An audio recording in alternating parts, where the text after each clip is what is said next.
Friday forecast calls for increasing clouds throughout the day, as chance of scattered showers and storms late day. Still a warm one, though. Afternoon highs around 87. Friday night, chance of scattered showers and storms, mostly cloudy and 58. Scattered showers and storms in the afternoon on Saturday, cooler with a high around 70. By Sunday, scattered showers and storms, afternoon highs in the upper 70s.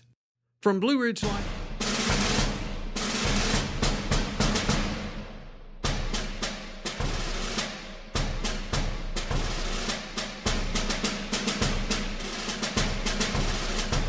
Sorry about that, Tommy. Joe Thomas in the morning. Thank you for being on the receiving end of all of this, be it YouTube or Rumble, however you consume. We'll be back on the radio soon, just like the man said, at some point very soon. And we have in abstract, I've told you this, it's confession, whatever you want to call it.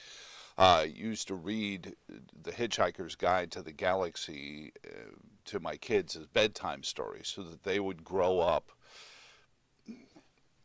inoculated against the need of people to bureaucratize things. And boy, I'm glad I did, because, sometimes you have to actually go into the Amazon to experience the Amazon. But as we go through the bureaucratic shuffles that make you feel like you're a witness at the trial of a former president, and everyone's just trying to catch you in a lie.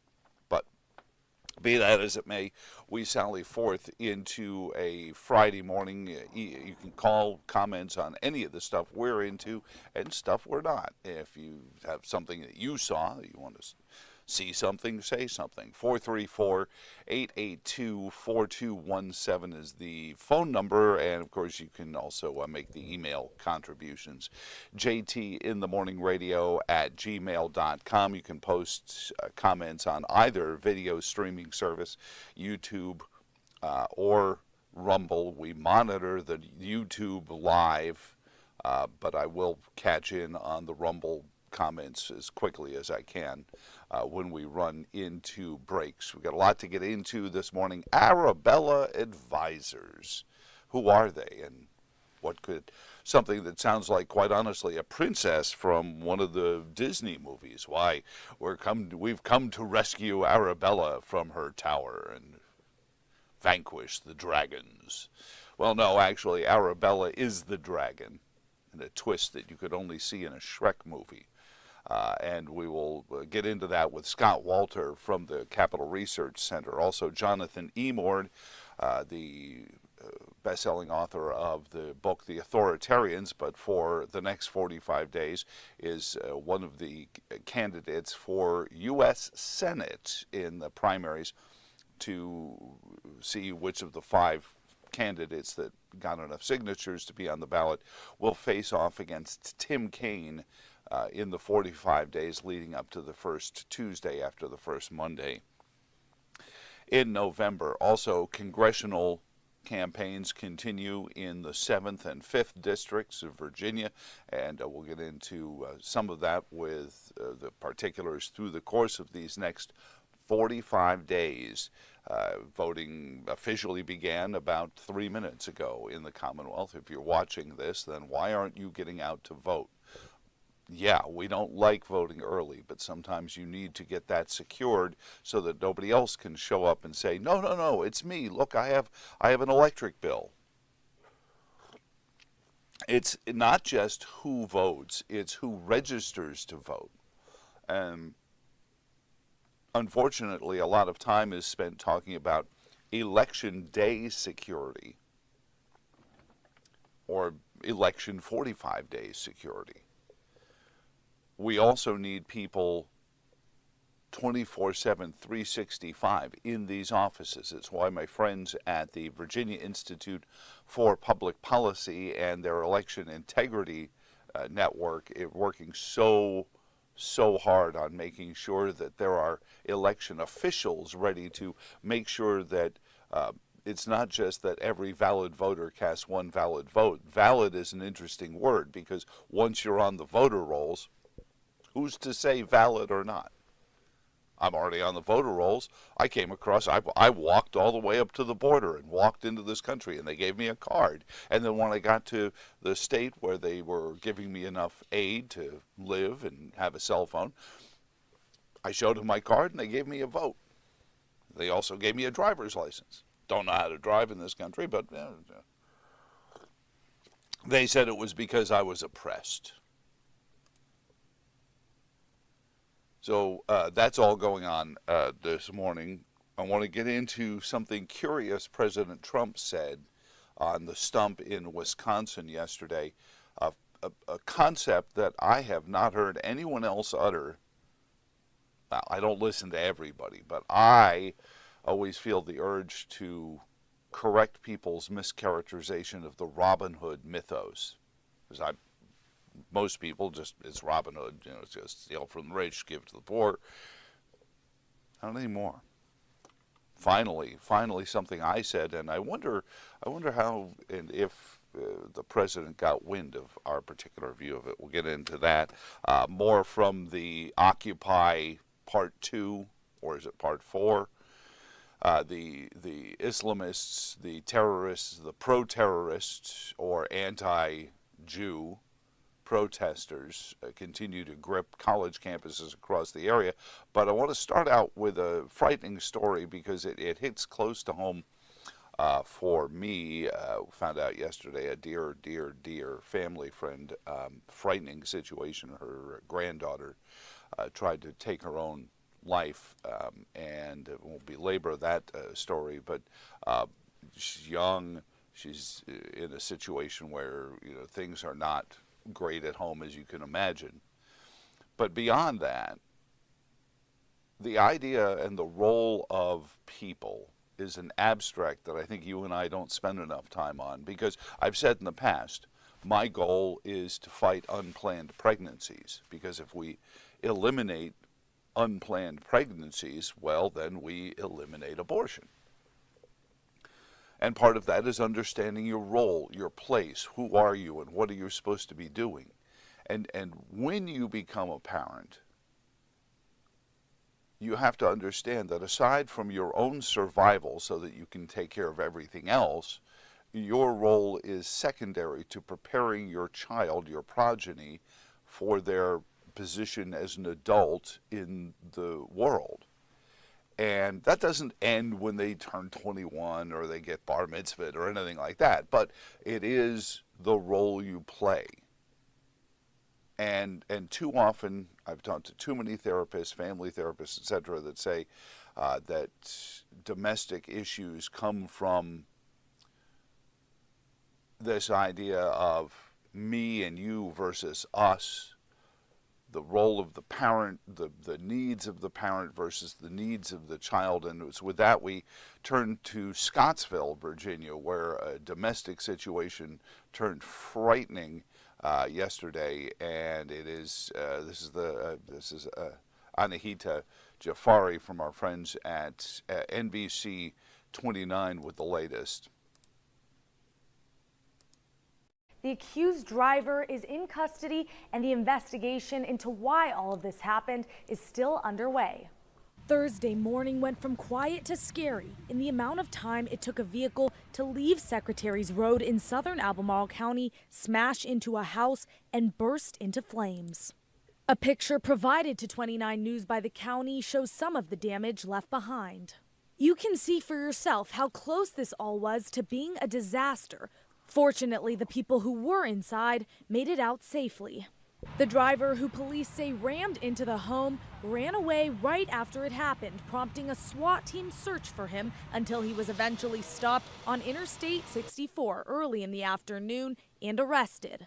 26-year-old Jacob Pope is facing attempted malicious wounding, child endangerment, and arson charges for what happened, though details on why he may have rammed the home remain unanswered. Police say all of this is related to some sort of domestic incident, though they did not offer any details. So, of course, they'll be tight-lipped, especially because kids are involved. Kids were in the home. My sources tell me that it was the kid and mother were in the home when this guy rammed his car, which exploded, caught fire.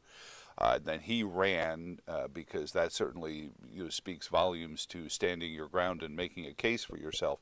But all the incidents and the specifics that will lead up to it. Again, these domestic issues begin so many times with me, you, rather than them, the child. And this is why I brought up the issue with unplanned pregnancies. When you talk about children, and we can circle completely the other way around to a group that only seems to see children as a useful tool in their madrasas in a little bit, but you see children and you create children, you have to understand why children. Children are the next generation of adults. Yeah, I know, you're looking at the screen going, duh, Joe.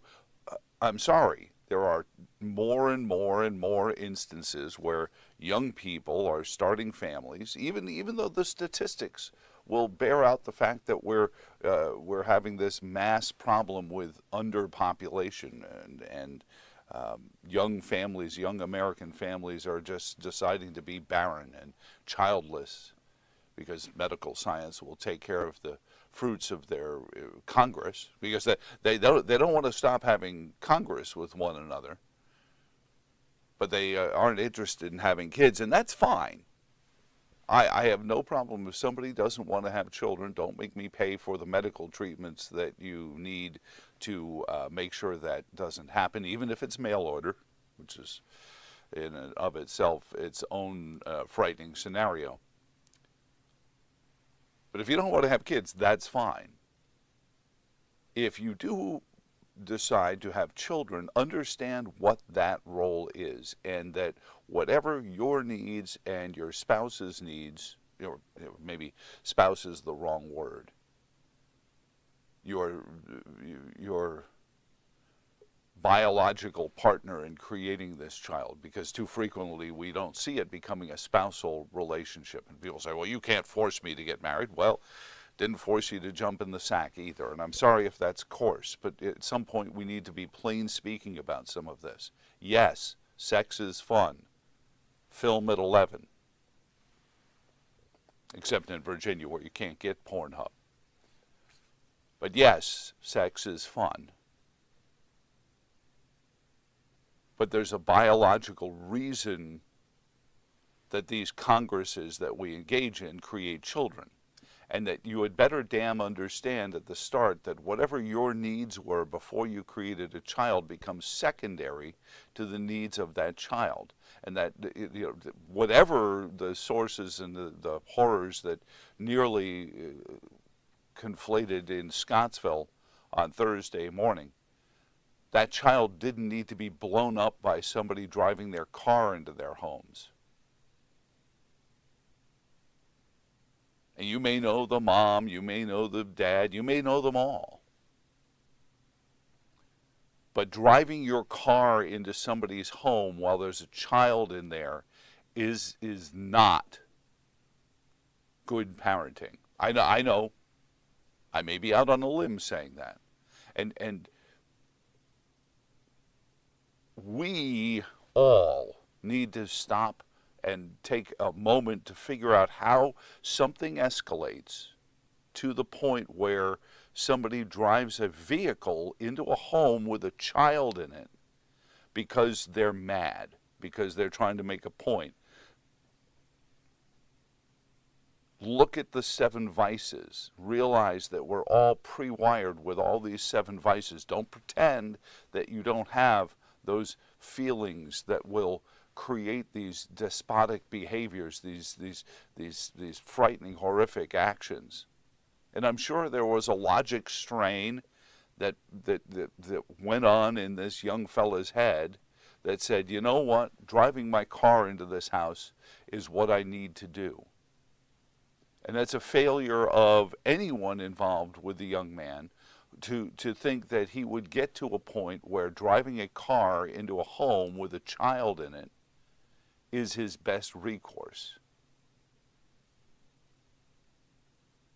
Now, certainly a lot will play out, but it gripped the entire southern Albemarle County community. But it stands as, to me anyway, a reminder that we have to start giving ourselves a checkup from the neck up, and we need to start understanding, what is important and what isn't important, and who we are. And I say the first place to start are that list of 10 rules that you should live by, these 10 laws that people started fighting with almost immediately 5,000 years ago. What do you mean, thou shalt not bear false witness against my neighbor? Have you watched the Trump trial, Joe? Have you tried to get a FOIA response? What do you mean, thou shalt not? Apparently eternal damnation isn't such a big deal anymore. And then from there, go to the much simpler list of 7 vices that we all come pre-wired with. Realize that there are 7 virtues that come along with it, and spend the time that you indulge your 7 vices looking at the counterbalancing virtues, and try to spend more time engaging them.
This is the Racing Wire Minute with Brian Belansky.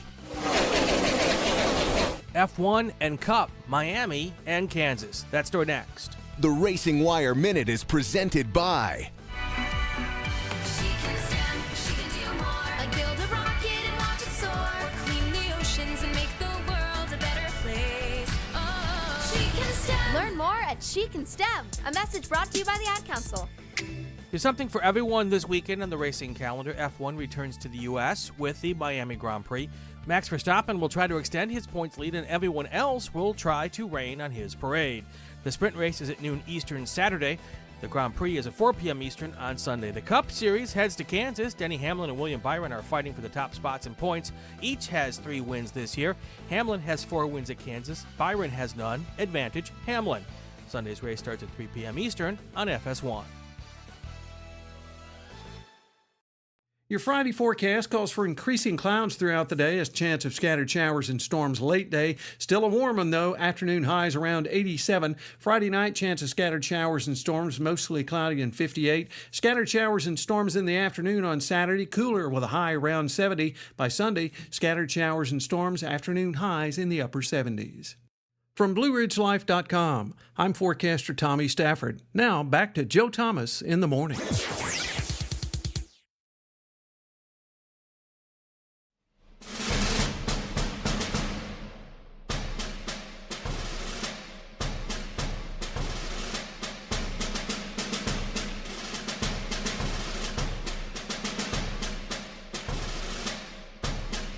Thomas here in the morning, as we've been for decades now, is just doing some promotional materials, and I didn't realize that it's been 20-odd, 30-odd years that we've been just getting up at this hour in the morning, and I guess it becomes commonplace for us to do that. And thank you for engaging with us however you do it. And again, it'll become easier as the broadcast finally gets approved by the Federal Communications Commission, hopefully very soon. You can call and make comments at 434-882-4217.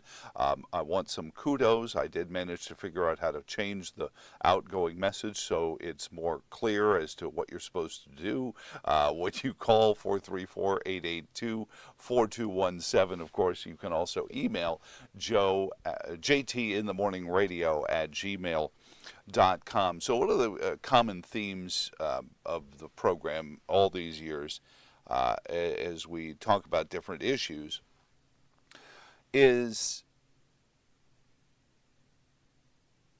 how the authoritarians, how the statists like to play with our words. They take our words in our hands and they fondle. Never mind. But they like to play with the language. They're cunning linguists who will twist phrases and mischaracterize themes around to make their points. Or they'll just create points out of thin air. I met this wonderful lady during a meet and greet and blah, blah, blah, blah, blah. And they invent people out of whole cloth, like the National Enquirer telling you where they found Bat Boy the last time. And by the way, if you're of the same vintage I am, what does it say about a world where one of those great punchlines in the Men in Black movies is Tommy Lee Jones' character gets all of his information from the National Enquirer, and we're having a court trial over stuff that wasn't published in a magazine that puts the location of Bat Boy on their front page. In any event, we'll get there in a second. But so the authoritarian left likes to take our language, our stories, our history, and twist it around and make it into something it isn't. See Hamas and their amazing Orwellian ability to have themselves characterized as the oppressed. One of those places has frequently, and almost the entirety of my adult life since Lyndon Johnson stood there on a podium and said, we're going to create a society based on abundance and liberty for all, rather than freedom and prosperity for them all, has been this left-wing mischaracterization of the Robin Hood mythos. Robin Hood, as the left will tell you, as the authoritarians, as the statists will tell you, Robin Hood was stealing from the rich so he could give to the poor. President Biden is going to go get those rich guys a capital gains tax rate over 44%, higher than it's been in 100 years.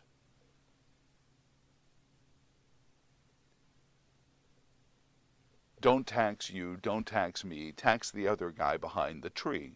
That's the reason Albemarle County increases its personal property tax instead of its income tax. Because we want to punish that rich oligarch that owns a car. Greedy SOBs own businesses. Who are they to be these oligarchs? We need to punish them. Remember in the campaign, in the few statements he would make, he would say, I promise I'm never going to raise taxes on anyone that makes more than $250,000 a year. And most Americans said, oh, thank goodness. Thank goodness. Oh, what do you mean? The small business I work for is included in that list and their taxes are going up? Oh, crap. And then you wind up unemployed and hoping that the government can go steal from the rich to give to the poor some more. But that's not what Robin Hood was about. I've said this time and time again. If you're a habitual user of the program, you've heard me say about how Robin Hood was stealing from the government to give back to the taxpayers. And I feel like I'm bailing at the tide sometimes because it's just you and me in here, and everyone else just seems to think Robin Hood was stealing from the rich and giving to the poor until yesterday in Waukesha, Wisconsin, at a presidential rally of some note. Biden has run the government like Robin Hood, essentially in reverse. stealing from the poor and giving it to the rich. That's actually what he does. You know, they talk the game, oh, Trump, Trump, Trump. It's the opposite. It's the opposite. It's like the last period of time. You know, it's funny, I wouldn't have said that. But then something happened that was really... So, bless the folks whoever had consulted the president on that speech. Certainly there are notable winemakers in the area that have some connection to President Trump that might have told him, hey, you know, you might want to say this about Robin Hood and how it is. But the rich in the Robin Hood myth were the friends of the government, were the cronies, were the insiders, the government contractors, if such a thing had taken place. And there is historical context. Understand that King John is a historical figure. King John, for whom Robin Hood was stealing from, apocryphally, there are attempts to connect historical figures to this Robin Hood. But King John is a famous historical figure, aside from being the antagonist in the Robin Hood mythos. He's also, one of the children of the War of the Roses. You see him depicted in films ranging from The Lion in Winter to Beckett to Robin Hood. But most importantly, what is it that King John signed in exchange for getting to keep his carcass on the British throne? Here's a guy who is so bad that almost all literary depictions of King John are of a bad guy. A bad guy so bad that he was finally cornered and given a choice. Death, or sign this document that takes most of your power and dilutes it amongst the lords of the land. That document is called the Magna Carta. So finally, we have a U.S. president who, like Jefferson did, is looking at King John, the historical figure, and saying, hold it, he was so bad that for the first time in the history of the world, a king ceded his power to the citizenry, who at that point were just the landowners, the property owners. Why, even our U.S. Constitution, the voting rights in the U.S. Constitution were specifically given to landowners. Property owners was actually the word they used. And we can debate on that point till we're blue in the face, but if you're going to tax it, then it becomes property, and then therefore I am a property owner, whether I own land or not. But those landowners that cornered King John, the antagonist of Robin Hood, the guy who Robin Hood was stealing from to give back to the poor, the taxpayers, is the man who was so bad that he forced the Magna Carta to be created. Magna Carta then becomes the law book that Thomas Jefferson used to create his legal filing emancipating the American colonies from Great British rule. And the abuses and usurpations are just basically the fact-finding presented to the jury, which was supposed to be the House of Lords and the House of Commons, Parliament. They failed, as our American system seems to fail when incontrovertibly being confronted with political and leaders and office holders who have lied, cheated, stolen, broken their oaths repeatedly. Nobody goes to jail. So when presented with the Declaration of Independence, which was just a legal filing under Magna Carta, there were many people in Britain that said, kid from Virginia's got us. Most notable, a fellow named Edmund Burke, who, though he failed to get Parliament to act on Magna Carta and King John's rule over America, it began what became known in the world as conservatism.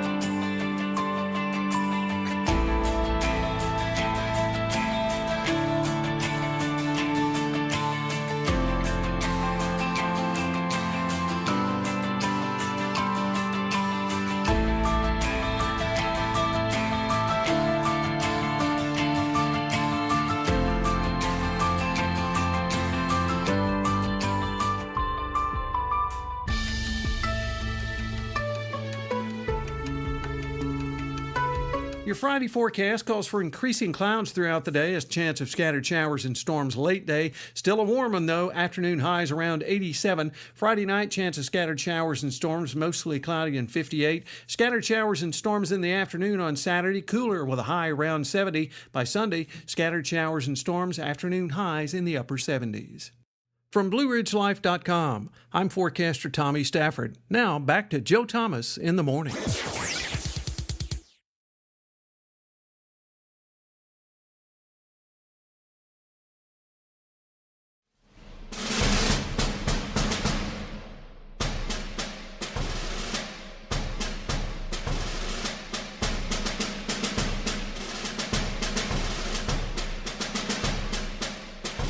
Joe Thomas in the morning. Thank you for joining in and letting us do what we do for you here on Rumble and YouTube. 434-882-4217.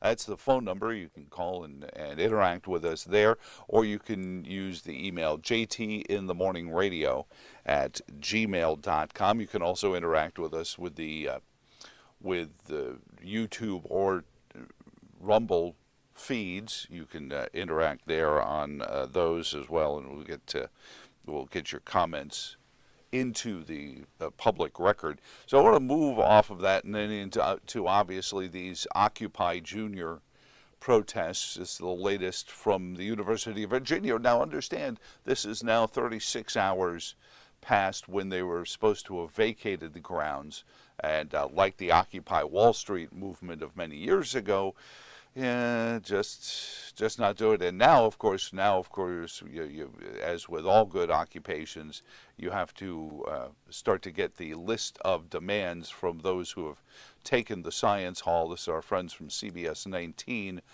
with the story on this.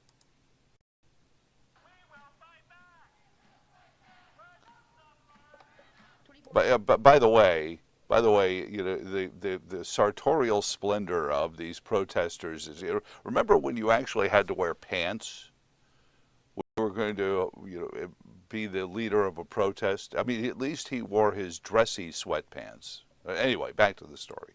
Hours into the demonstration on UVA grounds, protesters are laying out their demands for the university. The group led by the Students for Justice in Palestine chapter at UVA is demanding financial transparency from the university about how their endowments is spent. They're also pushing for the university to divest from all companies and partnerships that have ties to Israel. The group says they also want to be defended from alleged racist and Islamophobic attacks. Now, I find that to be one of the most ironic parts of their demands, is we can chant death to Israel, we can chant death to America, but we don't want anyone to say anything bad about us. This should be illuminative to you, but... Yeah. And they want the university to take a stance on the Israeli war in Gaza and to call it illegal and indefensible. So you saw the word colonization in there, and colonization is the phrase that pays. That is when people say to me, well, Joe, how do you know it's East versus West? That's the phrase. If you see the phrase colonization, that's the phrase, because the authoritarian usurpers, the women-hating, Jew-hating, child-manipulating authoritarian East is coming in to say the liberty-loving, child-loving, liberty-loving, prosperity-loving West are colonizers. Because we visited places and we said, well, this looks pretty interesting. And yes, was it wrong of us in the 18th century to say they live differently than we are, therefore they're inferior than us? Yes. Yes, it was.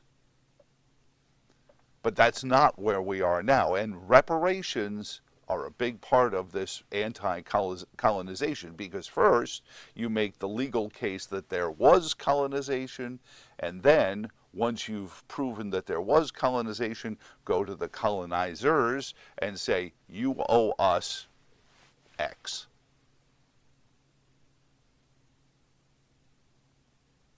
When the Palestinian Authority had been given billions of dollars prior to Mike Johnson and the aid programs that have been put forth by them, despite all that, they took the money and instead of building agriculture, dug tunnels under the boundaries to get at the Israeli, well, not agriculture, because they really didn't care about their agriculture. So who profits from all this? Who is funding all this? Have you ever heard the name Arabella? Scott Walter joins us next.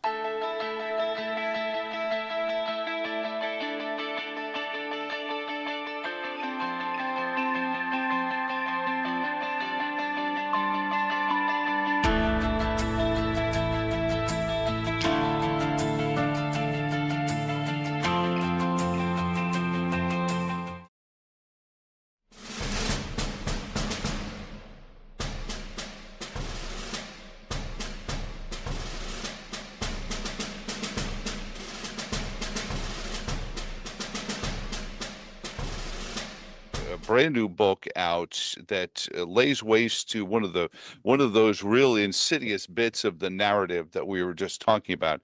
The question of where do they get their money? We were just telling you the story of the activist consultant that was caught in and amongst the Columbia University students, and we backtracked her funding all the way, ironically, since she's called Grandma Occupy, that she's funded by several fairly large hedge funds and day trading investment bankers. But, you know, hey, why not? If you're going to occupy. Joining us is the president of the Capital Research firm, capitalresearch.org.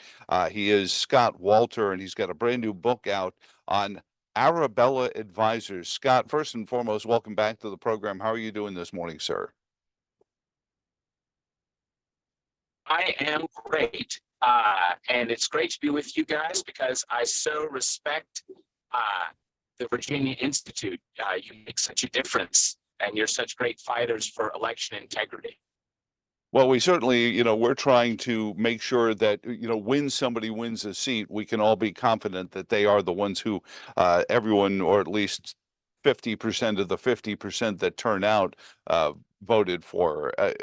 And part of that narrative comes from these websites and these podcasts and blogs that often are full of haughty grandeur and come with very impressive sounding names. But as you found, many of them track themselves all the way back, even if they look like a nonprofit, to a for-profit group called Arabella Advisors.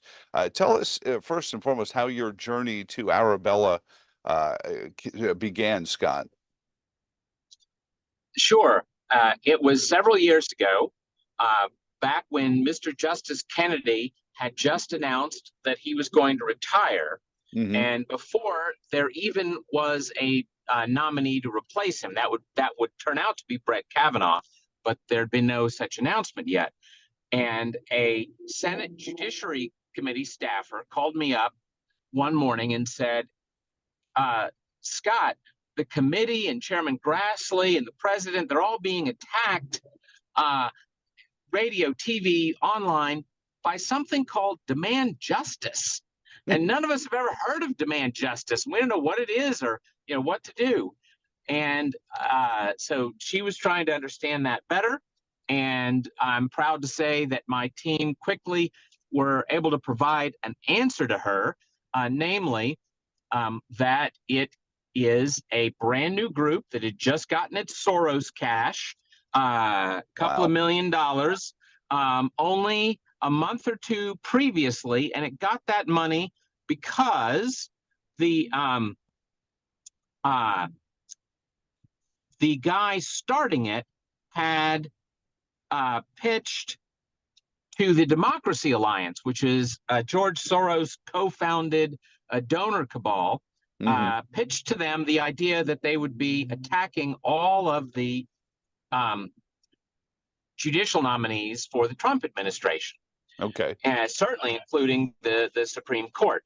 So that we found, but then what we found is when we kept digging, it's like, well, it doesn't really exist as a group like, the Virginia Institute or my think tank. You can go get our 990. We've publicly disclosed to the IRS and find out all kinds of things about what our board members, our expenses, our revenues, blah, blah. But you couldn't do that with demand justice because it's just a fiscally sponsored project of something called the 1630 Fund.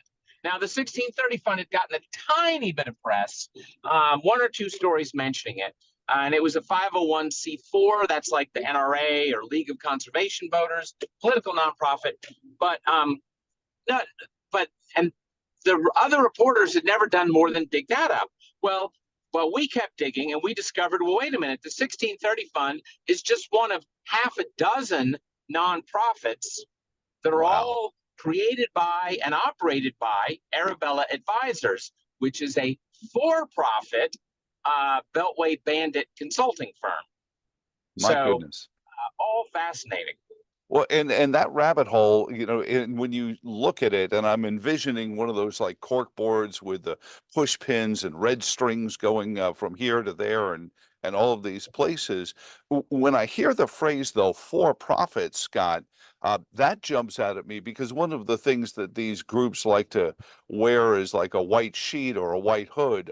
Maybe that's a bad comparison. Anyway, but they like to wrap themselves in this raiment of we're a nonprofit. We're just here for the good of the people. We're a public service agency. So talk about this Arabella Advisors, as far as how they are a for-profit that operate all these nonprofits. Yes, the best way to understand, Arabella is a network, is the right way to think of it. And if you want to visualize it, imagine a pyramid.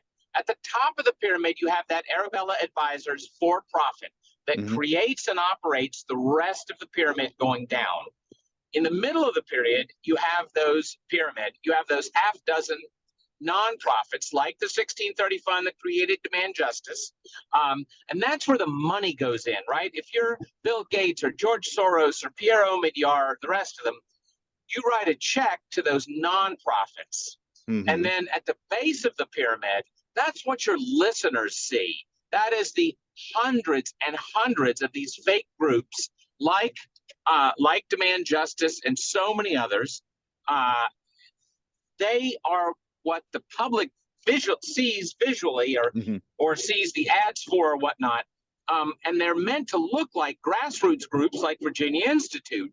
But in fact, it's just some goofball and a DC office that's created an accounting code and a website for this entity. And they have wonderful names like Center for Secure and Modern Elections. Now, you're not against secure and modern elections, are you, Joe? Of course not, Scott. Okay. And that's the brilliant. They must pay quite a bit of money for the people to come up with those names. This is why there are no good slogans in industry anymore, because all the good slogan writers are working for these, quote, nonprofits. Exactly.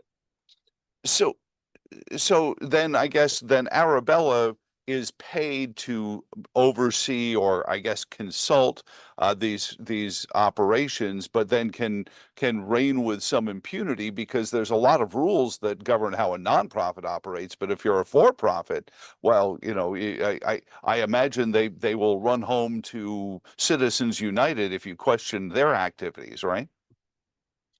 Exactly. So Funny that. the first of all, a for-profit, of course, doesn't have to disclose anything. Right. Nonprofits have to disclose the salaries of the people who work for them, but not a for-profit. Mhm. And now, legally speaking, and this is what they always beat their chest and say, whenever they're criticized about this stuff, legally speaking, those nonprofits hire Arabella, right? Arabella just provides these little sort of back office services, so they get hired by the nonprofit. And then the nonprofits, Arabella says, those are the clients, and they're in charge. Well, I got a question for you. How many businesses create their own clients? Well, they maybe have found the better way to skin a cat, Scott, to do this. But part of this, and I brought up this a woman who was caught by the New York City Police Department and the New York Post consulting the Columbia occupiers, and her career goes all the way back to Occupy Wall Street. They call her, I believe it's Grandma Occupy, and you trace her organization, and it sounds like very much like this kind of organization. But she's a professional activist. She studies the laws, and she goes and it gets paid by somebody, maybe Arabella, but it gets paid to go to these groups of students and say, here's how you do it, so none of you lose your scholarships, and here's how you do it, and here's the things you say so that you don't get into trouble. But they're no longer, at that point, if you've done 16 or 17 of these events, you're no longer an activist fighting for a specific cause. To me, you're just a gun for hire who's got no particular ideology, but you're out there hanging out with the people who might believe in something, selling basically the Whopper beat the Big Mac rather than actually having some stand on something. So I find there's a real intellectual void in the center of a lot of these organizations. They just seem to be chasing anything around to be against it. Am I wrong, Scott? Yeah. Well, the only adjustment I would make is that there's a wonderful saying from one of the 60s activists back in the day. The issue is never the issue. The issue is always the revolution. And what they meant by that is, we may be out in the street screaming about some particular cause, but what deeply motivates us is not that cause, right? It could have been 10 other different causes. It's that we passionately hate whatever actually is going on. We passionately hate the world. We passionately hate most people, or maybe all people. Society, yeah. And we want the revolution, which means tearing down everything that exists, certainly tearing down America as she was founded, or now they're, to be fair to them, they're now branching out, tearing down Israel too, right? They want to, you literally see death to Israel, death to America. That's not I deeply care about issue X and I want to have reforms to improve the problems with issue X. No, I am filled with nihilist hatred. And I'm going to destroy whatever I can destroy. And I don't care about whatever happens to be on the sign I'm holding. That's not what is really going on here. Scott Walter is on with us, the Capital Research Center, capitalresearch.org, but his new book, Arabella, and it peels back all these layers of the onion on Arabella Advisors. And I think what you were just getting to there, Scott, is really at the core of this. One of the things they don't have to disclose is what their agenda actually is, which is the destruction of Western civilization. You mentioned Israel. This Gaza this fight is really Eastern orthodoxy and Marxism versus Western liberty and freedom. And And that's what they're against, and they realize that that's not a very popular thing to say right now. So they cover it in these raiments of we're fighting oppression, and maybe just maybe they've overstepped it with these protests on behalf of the terrorists that killed and raped all those people on October 7th. Do you think they've just jumped in on something that was a little too volatile, and that people are catching on to what they're doing? I think there certainly is some indication of that. Yes, again, this is not idealism. This is nihilism, and nihilistic utopians have a really ugly track record of bloodshed. I mean, no wonder they exult in the bloodshed of Hamas. Yeah. Well, and at the end of it, it's we want to fight authority so we can become authority, I think is the one thing that they always leave out of their conversation, don't they, Scott? Exactly. So when you look at Arabella Advisors, you talk about Soros, and certainly he is mystically always seems to pop up in this. Who else is Arabella Advisors? You know, you mentioned some of the groups that they fund, but who are these people, and why are they so interested in bringing down a society that, from where I sit anyway, has helped them all become very prosperous individuals? Yes, the guy who founded Arabella is essentially a sort of a trust fund baby.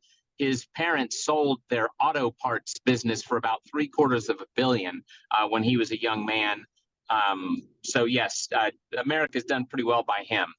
But the other billionaires, who are active, and it's important to remember that the left has many Soroses, right? Soros is as bad as you think, but we should be so lucky that he's the only one to care about. You also have Pierre Omidyar, who made a fortune off billions off of eBay. You have Bill Gates as one of the biggest donors to Arabella's network. You have Zuckerberg has given tens of millions to Arabella. Wow. The one, though, that I would really focus on, because this is really appalling because it's foreign money, is the Swiss billionaire Hans-Jürg Wyss. And he is very little known, but he is a foreign national and therefore absolutely forbidden to be messing in American politics. And yet, and it would be simply illegal if he wrote checks to campaigns and PACs and whatnot. Now, ironically, he used to do that. He wasn't caught until after the statute of limitations had expired, but he did do things like write checks to friends of Dick Durbin, but which is flatly illegal. But here's the thing with the nonprofit world: there's all kinds of gray areas in the law. So he got smart, and instead of doing the obviously illegal stuff, he now gives to hundreds of millions to Arabella's nonprofits and to other left-wing nonprofits. And there it's fuzzy, right? He gives money to Arabella's biggest C4.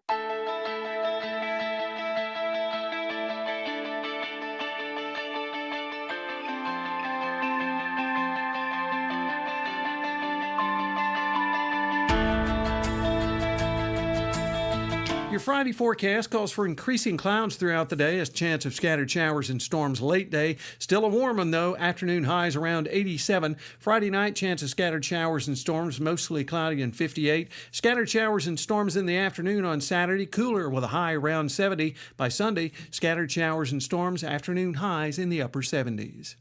From BlueRidgeLife.com, I'm forecaster Tommy Stafford. Now, back to Joe Thomas in the morning.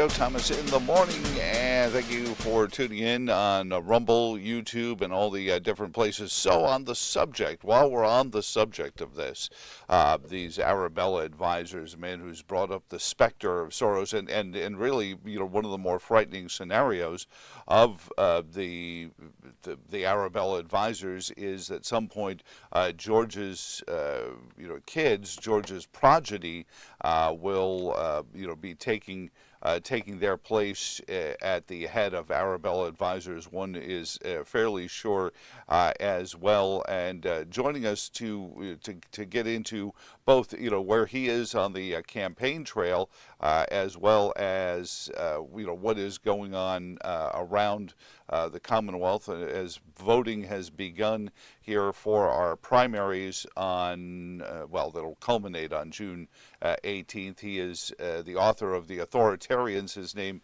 is Jonathan Emord. He's a constitutional attorney. He's been inside the swamp, outside the swamp. Good morning, Jonathan. How are you doing this morning? Great. Good to be with you, Joe. So what do the exit polls tell you? We've been voting for 55 minutes now in the primary. Kidding, of course. But how does it feel to finally be in that ridiculous, although it may be, 45-day window in which this Senate primary will finally be culminated?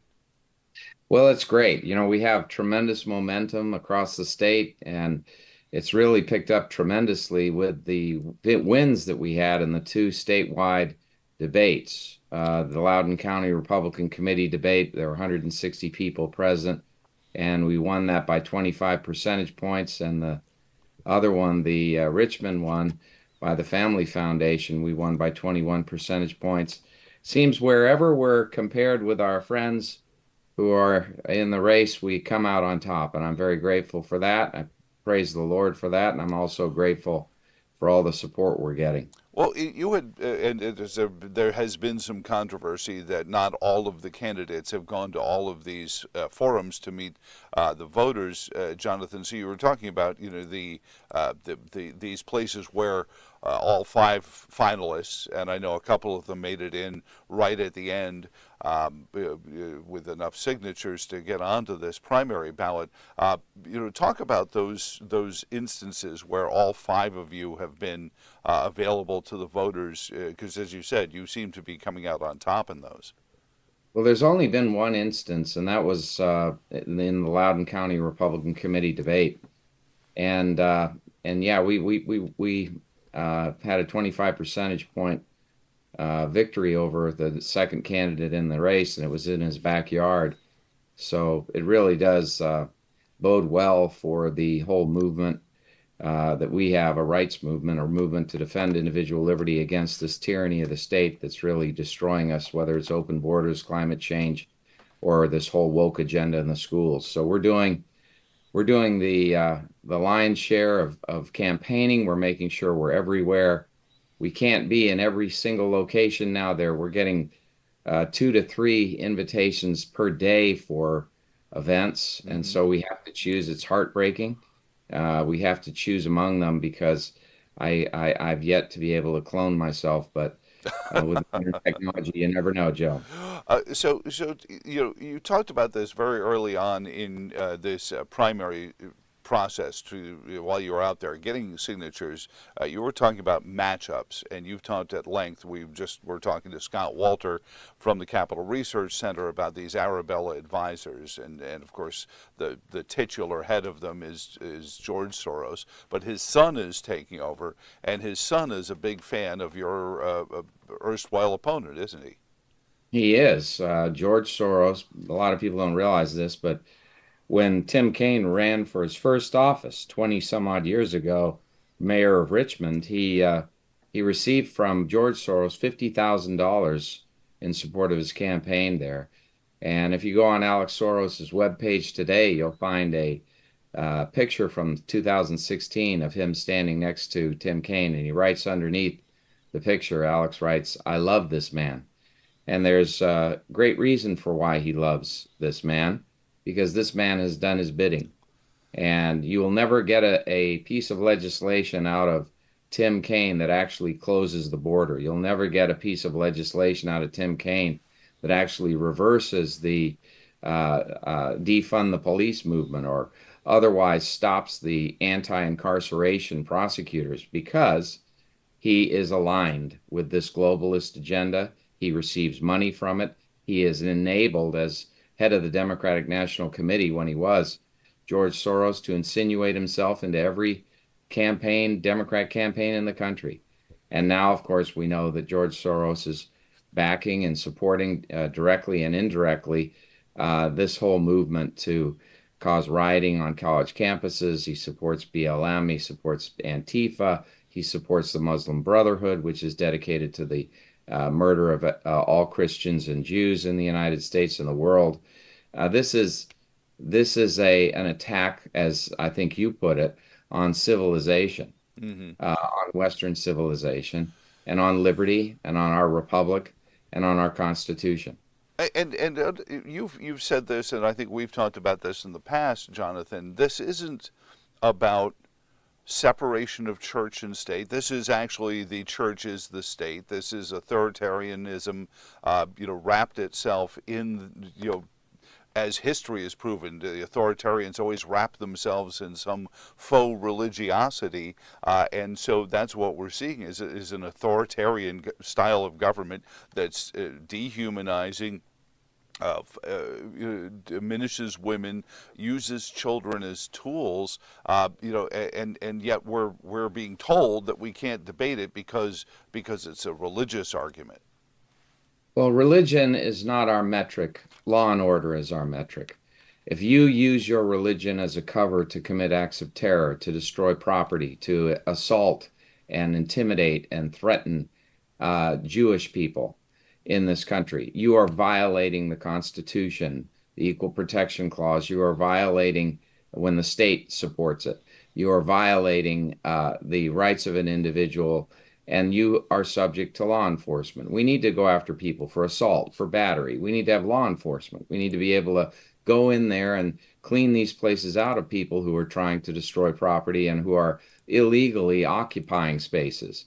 Instead, we have these university administrators, many of whom are in state-sponsored schools, who are condoning and appeasing those individuals who are engaged in these horrible acts of discrimination and anti-Semitic activity. They should be arrested for that. And they should be kicked out of the school for that.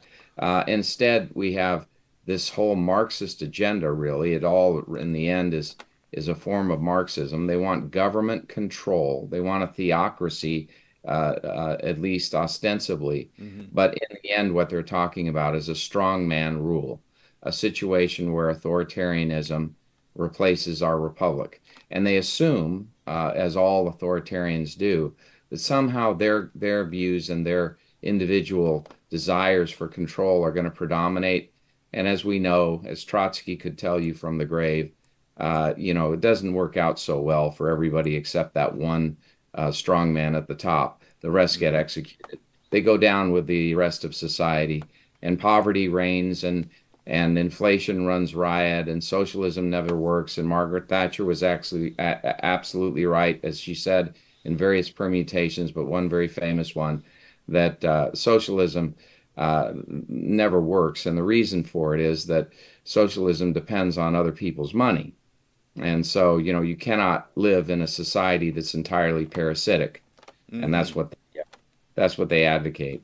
I believe in liberty. I believe in individual liberty. I believe in free market. I believe in a country that will enable its citizens to enjoy their choice of industry and pursuits, and will have maximum protection for what Jefferson called rightful liberty, unobstructed action according to will within limits drawn around us by the equal rights of others.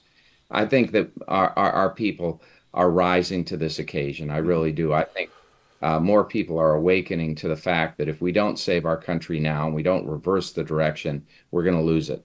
Well, do you think, Jonathan, that as you go through this campaign process, and I know you have to run because of all these events people want you to come to, they start early, don't they? Yeah. But that and I picked this up from an email I just got in while we were talking. Karen writes in, "Damn, I can't wait to see this guy on stage with Tim Kaine." You mentioned that the Republicans have nary been able to get everyone on stage together. Do you imagine a moment as we head towards November that you and Tim Kaine would be on a stage in front of TV cameras actually debating, or do you think this modern paradigm of basement campaigning, sending out a YouTube video every now and then, giving your position, and just going to rallies and not actually confronting your opponent is going to be what you're going to face? Or can you actually get on stage and hold court with Tim Kaine? Well, I challenge Tim Kaine to a debate right now on your show. I challenge him to a debate anywhere he wants, and I will debate him, and I want to debate him repeatedly. And the point is that the American people and the people of Virginia need to understand why Tim Kaine has voted the way he has. He has a lot to explain. He tells the people of Virginia he's a moderate, and yet he votes 94% of the time with Bernie Sanders. He is a person who is 100% behind the whole agenda of this administration to cause biological males to go into girls' and women's bathrooms, sports, and locker rooms, to support this whole CRT movement in the schools. He says no. Does not consider it an issue in Virginia. Well, you know what? Tim Kaine's wife actually brought CRT to the public schools in Virginia when she was Secretary of Education. The deception, the lack of accountability, all of that is going to come to an end, and it will come to an end when Tim Kaine is required to debate with me. Now, he may try to avoid it. I don't know. But I'll tell you this. I am going to relentlessly demand it. And if he doesn't come forth and debate, well, we'll attack his positions anyway, of course. Mm-hmm. But the point is, he must account.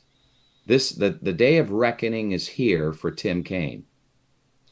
What are you catching in these meetings? Are the people who maybe have supported Tim Kaine because he was in the middle, he wasn't, what is the president like to refer to us as MAGA extremists?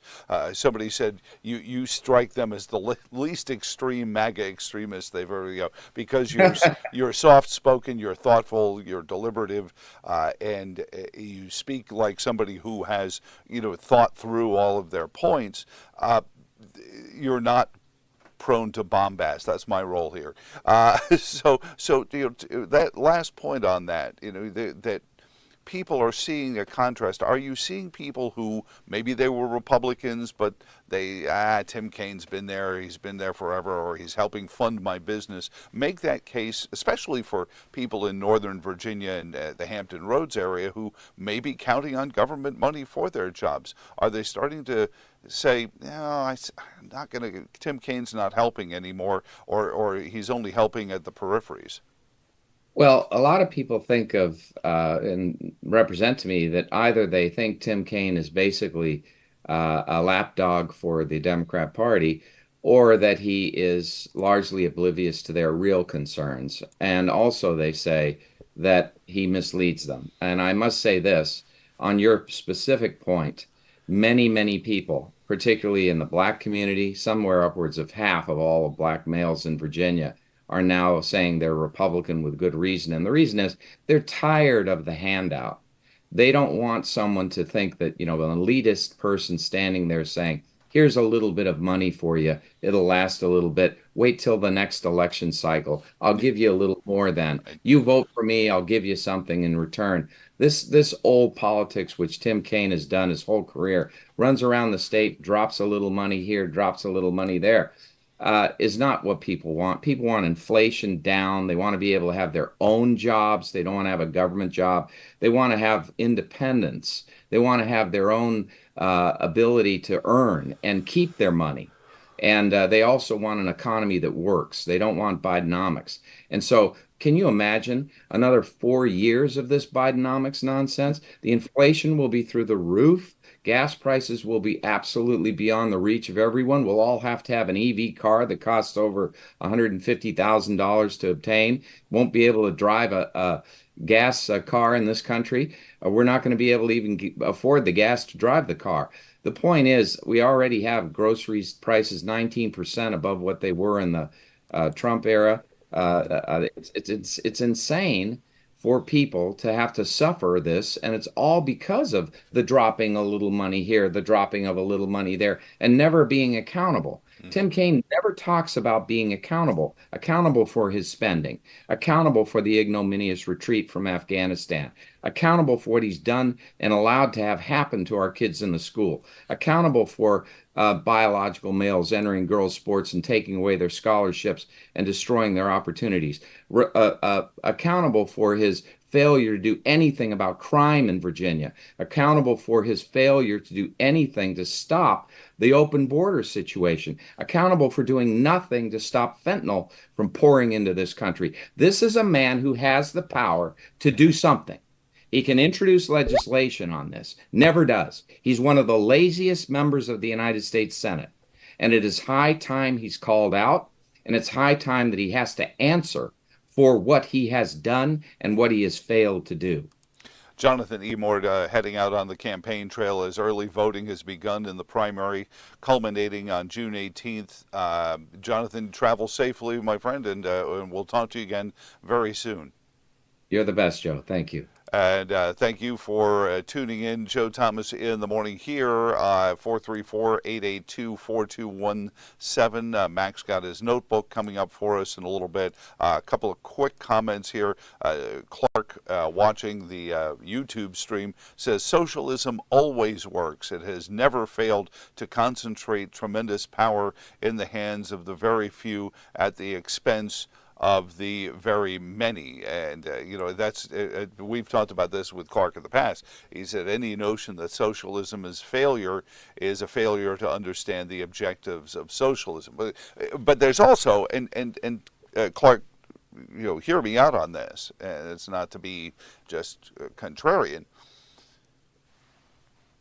but the sales pitch to socialism, the sales pitch that is used on these college campuses is this Robin Hood mythos that we, bless Donald Trump. Somebody at the winery must have called Donald Trump and said, "Hey, Don, you should hear what this guy on the radio has been saying about Robin Hood."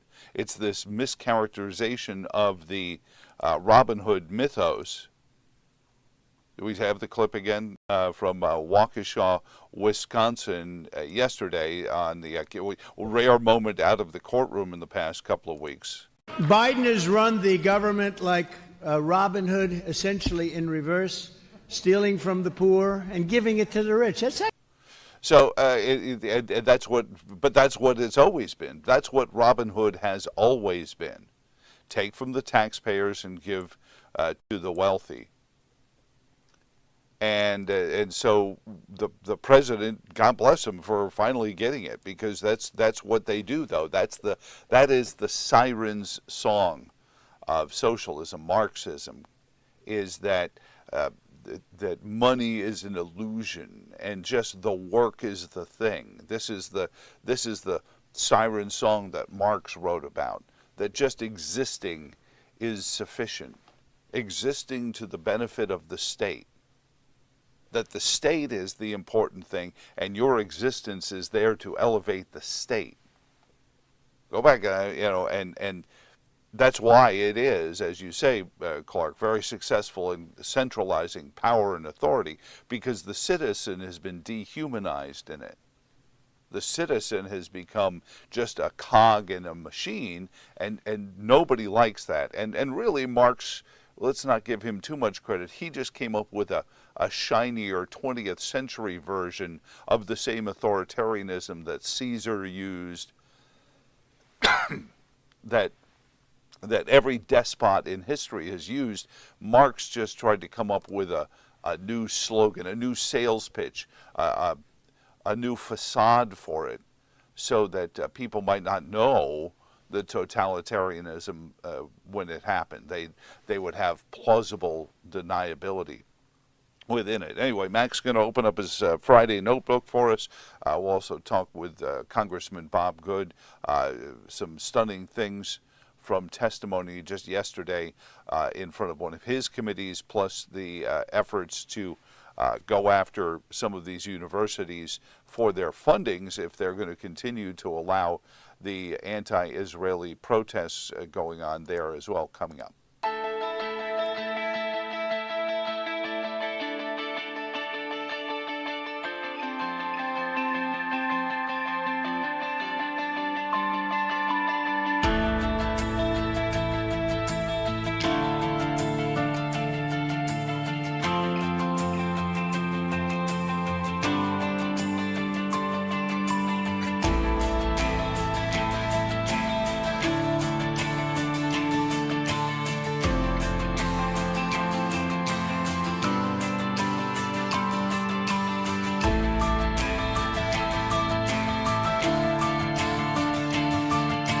Your Friday forecast calls for increasing clouds throughout the day as chance of scattered showers and storms late day. Still a warm one, though. Afternoon highs around 87. Friday night, chance of scattered showers and storms, mostly cloudy and 58. Scattered showers and storms in the afternoon on Saturday, cooler with a high around 70. By Sunday, scattered showers and storms, afternoon highs in the upper 70s. From BlueRidgeLife.com, I'm forecaster Tommy Stafford. Now, back to Joe Thomas in the morning.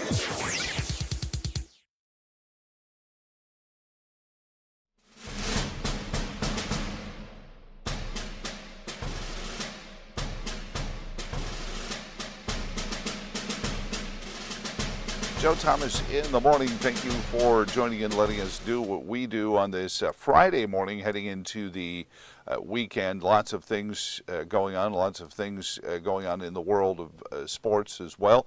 So to take us inside of it, he is the great Mac McDonald, opening his reporter's notebook for us there, program director at the Dan Patrick School of Sportscasting, as well as legend in Central Virginia. The Pacers and Knicks moved to the semifinal round of the Eastern Conference Finals now. Former Cavalier and Pacers head coach Rick Carlisle was impressed with his young players. 120-98 the win over the shorthanded Bucks, the first playoff series dub in a decade. The shorthanded Bucks played without their two-time MVP, Giannis Antetokounmpo, who strained his left calf April 9th. The Pacers, led by a couple of guys off the bench, Obi Toppin and T.J. McConnell, not household names, but they jumped on Milwaukee in the first, a 23-3 run. Never really looked back afterwards. Winning is never easy, according to the Pacers head man. Hang on 1 second there, Mac. We had a small glitch there in the machine. No problem. I can watch me transition. No. I don't need you to transition. We don't support that kind of stuff in here. You are. Okay. I'm sorry. What were you talking about? Just that Rick Carlisle said when you play a series like this, he was happy for the fans. Here is the Wahoo alum. Yeah. First time in 10 years, our fans have had this kind of feeling. That's a great thing. For this city and the state. It's hard to go through a playoff series against an experienced team like this, as your first time in the playoffs. And we had a lot of guys that were first timers in this. The ability to win the game, win game 2 and get home court advantage was obviously enormous. Enormous. Indiana gets the Knicks next. New York advanced in the playoffs in back-to-back years for the first time in 24 years. The final over Philly, 118-115. Joel Embiid had 39, not enough. Brunson was Brunson again. A 41-point night, going 40-plus 3 straight games for the first time in Knicks history since Bernard King. How long? 40 years ago. Don't even remind me about the Bernard King, Hubie Brown era in New York basketball. Exactly. Josh Hart did deliver a big 3 late. Monday night, the Garden will be rocking game 1 with Indiana. Cleveland and Dallas can advance tonight. Both cities lead 3-2 in their respective NBA series. Can we finally before we transition? Can we finally get a basketball game now that's decided by less than like 40 points? Now that we can and we have been now. Well, of course the Pacers, but the Knicks. I stayed up last night. 11:42, I think the game ended. I marked it when I went to bed last night. It was just the Knicks series was awesome. I mean, it was really good. So I think that's what we're going to get. The Orioles take 3 out of 4 from New York. Ryan Mountcastle and Jorge Mateo, both homers, 7-2 the win. The Birds will head to Cincinnati. It's on to Cincinnati, Brandon and I. The Birds head to Cincinnati this weekend. That's 8 of the last 12 for Baltimore. They now lead the East by a game over the Yankees. Rangers shut out the Nats, 6-love. Nathan Eovaldi goes 5 1/3 scoreless, holding Washington to 2 hits, striking out 8. All right, shameless plug, and thanks to Joe for putting us on, on his pages and Rumble and YouTube and everywhere that Joe is, because he is he's everywhere. This week on Foster and Friends, 4-time NASCAR champion Tony Stewart sits down with Bud and yours truly with a 30-minute conversation. Smoke discussed his passion for racing, speed, his foundation, winning at every level, from go-karts to Top Fuel. That's where he is now, right? Stewart is a racing icon, stating that speed is not the draw, competition is. Tony will reflect on his first team with legendary Eddie Cheevers, his first learning moment. This is a terrific story, and that he found out it's never good to get behind the wheel of a race car scared. I remember having my uniform on, and it was just like the opening scene of Days of Thunder. I was standing at the wall, had my helmet in my hand, my gloves in my hand, and Eddie Cheever gets out of the car at noon, literally climbs over the wall, pokes me in the chest, and he goes, "If you crash this car or put a scratch on, I'm going to kill you." Never said a word to me the whole time I was there. That was the first words he said to me, and turned around and walked off and went straight to the airport. I think there's a little bit of it that is constructive, keeps you from making really bad mistakes, but I never got behind the wheel of a race car and was scared to be in the race car. Good Remember stuff. weren't we just talking about stripes last week? The Italian guy who was with John Candy and Bill Murray and the company, goes, "If you touch my stuff, I'll kill you." Yeah. Always, that was his guy. I'll kill you. If you touch me, I'll kill you. That's it was right. so good. So when Tony told that story, it was so good. Eddie Cheevers, legendary, Eddie Cheevers Entertainment, and Stewart, that was one of Stewart's first teams. And so he's getting ready to race for Stewart in the first race, and Cheevers climbs over the wall to see Tony during the opening ceremonies. He goes, "You wreck my car, I'll kill you." Well, and you put a scratch on that car, I'll kill you. It's interesting because we're getting ready for Darlington, for those races. I mean, Right. race fans out there. So Darlington is always known now as sort of the throwback. It's like, it's not old timers weekend, but they wheel out old paint schemes. And I noticed that there are quite a few Days of Thunder throwbacks in this year's Darlington lineup, including a car that's running the Cole Trickle livery, and somebody else who has the Hardee's logos on it from the other guy, the competition.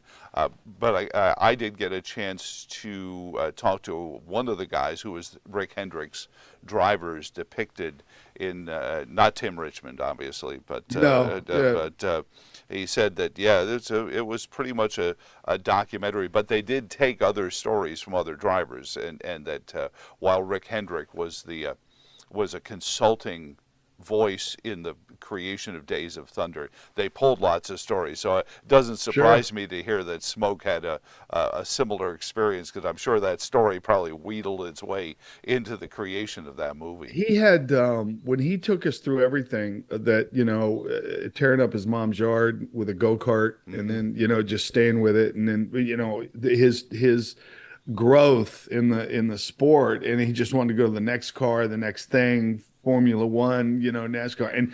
But he explains in this interview something I've never, ever heard, ever. And he breaks it down. He's talking about the weight of the Formula One car versus the weight of the NASCAR, which is dramatically different, right?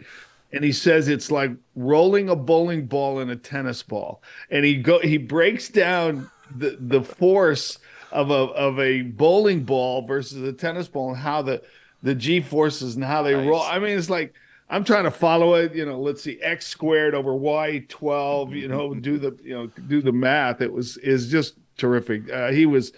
Bud counseled his race team. Really? That's how we got into. Yeah, Bud went down to Stewart Haas Racing, which is right outside Charlotte, and he talked to the race team. And the race teams have consultants come in all the time and tell them stories or whatever. And a lot of football guys. I mean, you go look at these crews, these pit crews. A lot of football guys. Yeah. So I asked Tony, I said, what does Bud bring to the table that's such a different? Because I want to know. I love Bud, and he's going to be gone for a couple of weeks. But I said, what does a guy like Bud bring to the table? And Tony told me, he goes, Bud was amazing in discussing teamwork and how teamwork works, and then explaining the lunch pail of what's important now, to establish, in other words, so it's another version of the process. It's like the process part 4. Like, it's Blacksburg's process. Correct. It's this play now. Right. It's not, it's now. And so when you break it down, it's like the mornings with you, it's not what I've got at 7:45. It's Joe at 7:15, so I just have to focus and try to be half awake at 7:15. Well, but you think about team building, and we're kind of going through this with the build out to WTON and whatever may come after that. And you talk about team building, and we just had my wedding anniversary, and one of the photographs from my wedding anniversary is an entire table full of all the guys and gals that I worked with that could be there from my radio station. Yeah. And I thought about it. I said, if I could build a radio station whose team, after 4 or 5 years together, was at each other's weddings and things like that, that would be a real testimony to the kind of product we're doing. And I think it translates to anyone's business. Absolutely. Because we are, and it's so hard in America where we talk about individualism, but individualism is driven by the individual's right to associate with who they want to. Mm-hmm. And I've said this before in in different instances. What made the American workforce exceptional was not ideology or cosmetology or any other ology. Right. It was the idea that we could choose who we worked for. And therefore, since I was now vested in that choice, I was going to work harder. I chose this race team, this radio station, this university to work for, and therefore I'm going to work harder at it. I don't need to be made to work harder at it because this was my choice. And that has to be respected from those who lead. And I know Tony... Well, you bring up a great point, because today's world, okay, not the way it was probably 30, 40 years ago, but people talk about, the individual sports. Well, that's not true. Golfers have a team, okay? Sports psychologist, swing guy, workout guy, financial guy, agent guy, sure. Tennis players, same thing. Track people, so the individual side of the sporting industry is really no longer, Absolutely. when I think, now my teammate, of course, is my wife, who just walked into the office here. Major team. She's my doctor. Very smart man, by the way. Says that. She's my doctor. She's shaking her head. She's my doctor. She's my chef, my guidance counselor, and I bet banker my psychiatrist. Too. Well, but the team. I mean, whether it's spousal, and to be fair, full disclosure, the CEO of Thomas Media is my wife. I'm only 49%, but the ability to build a team around it and to make sure everybody understands, as you said, what's important now, what is their role and why is it important. And I think that's one of the things American business fails with now is people, go into a Burger King and they say, oh, I'm just working for a Burger King. Who cares? I mean, I faced that when I was running them back in the 80s this is just fast food. But somebody is handing you the money they worked for something. Treat it that way, and that's a failure, I think, in all American industry. And maybe it's we get too big and you forget where the little guy comes from or anything like that. But that reminder that each person, if that tire carrier is not good or not motivated or not on the same page with everyone, you're losing races. You're finishing last. So nobody is significant, I guess is the point. lug nut guy makes a mistake. Right. The tire guy, the gas guy, or his mistake is that they're not prepared. They don't have a good lug nut gun or things like that. The crew chief makes a wrong call. Let's wait 2 more laps for tires, and then you blow a tire and end up in the wall. So I mean, it's and I've always, I grew up that way.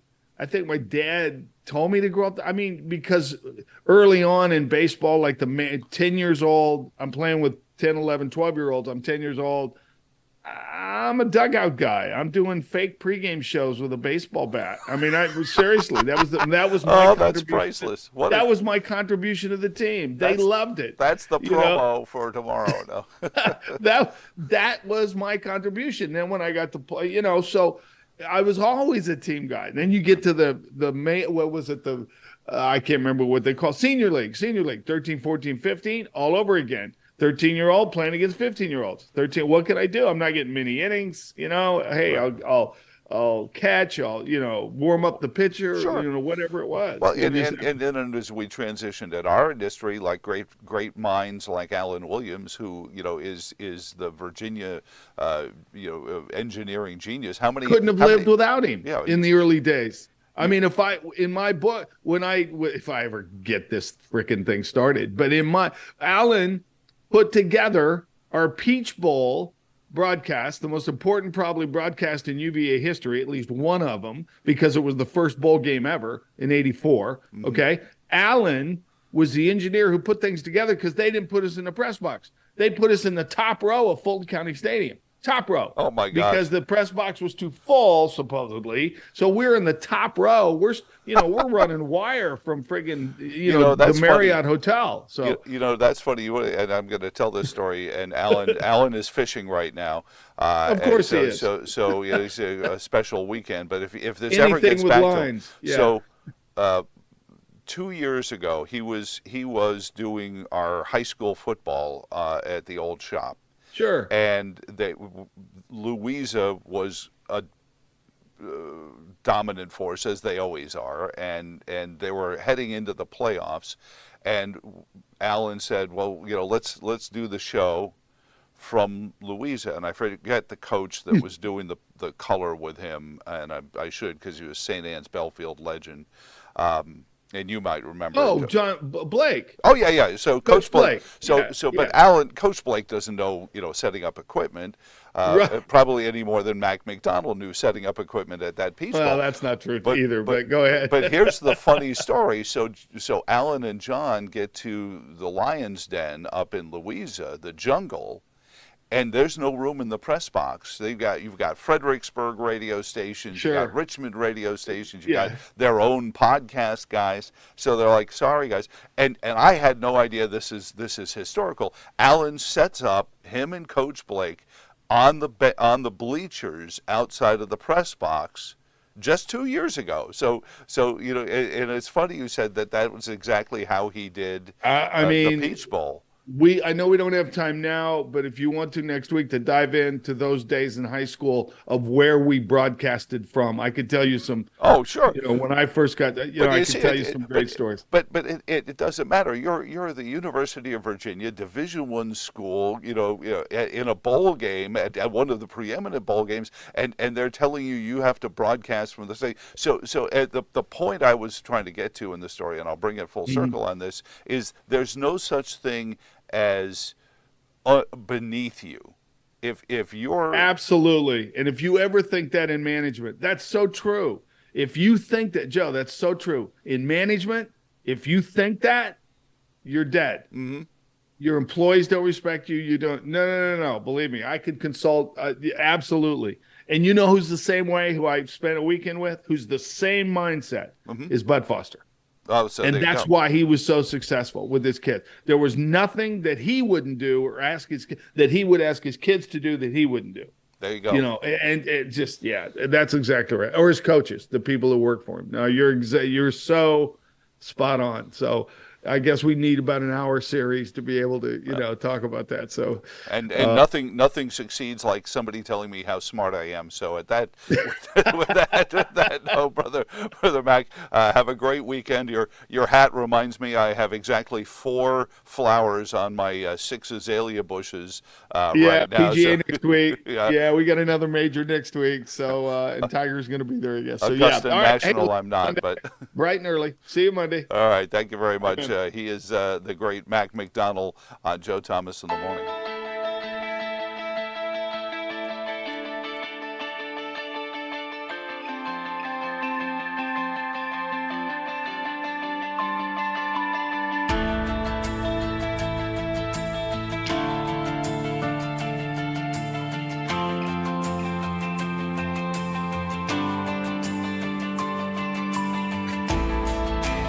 Your Friday forecast calls for increasing clouds throughout the day as chance of scattered showers and storms late day. Still a warm one, though. Afternoon highs around 87. Friday night, chance of scattered showers and storms, mostly cloudy and 58. Scattered showers and storms in the afternoon on Saturday, cooler with a high around 70. By Sunday, scattered showers and storms, afternoon highs in the upper 70s.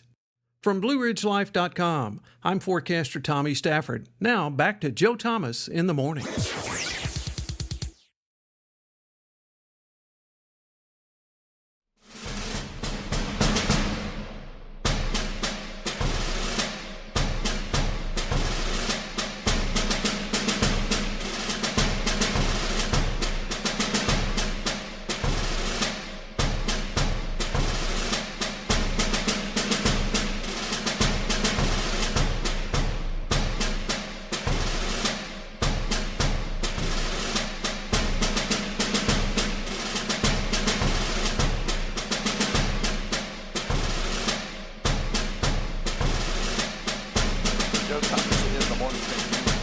Joining in and letting us be of service to you this morning, and wherever you may be tuning in, whether it be through YouTube or Rumble or watching us in reruns, posting comments. Leftism depends on fraud and force. Expose the fraud, and all they're left with is force. And we were talking about this in several different aspects, but you say, Joe, how do you know this? It's in Marx's own writing that you will have to lie to some of the people to get them to get on board. And those who don't get on board will have to be, quote, removed from the community.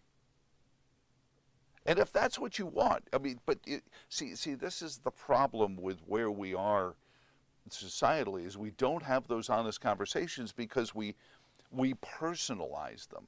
So by personalizing them, we feel like that somehow gives us the opportunity, oh, no, don't you talk to me about that. It's the individual who associates with those who they choose. And I know this is abstract, and we've got all kinds of things. I mean, Maryland says it's going to be approaching $2 billion to replace the Key Bridge, but they expect within the next 6 days to have the ship off the pier so they can start shipping through there again. That's one of the stories. Obviously, the beginning of election season for our primaries, and what's up at stake. 5th District, we've got both Democratic and Republican primaries going on.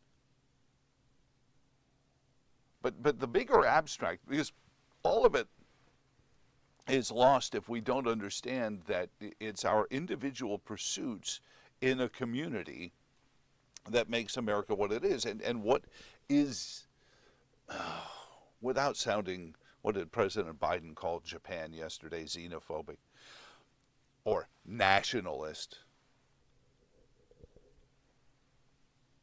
Your individual right to associate with who you choose is if it's not the cornerstone, it's the grains of sand that have been compressed together to make the cornerstone of the United States.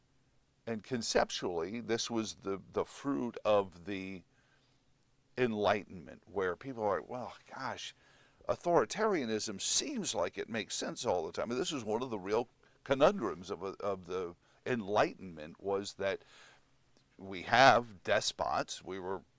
The world was covered with despots, and yet people kept yearning to be free. People kept finding ways to be free. People kept fighting back against the enslavement. And so the Enlightenment was gripped with this idea of, well, why? Why do you insist on freedom rather than having everything taken care of for you?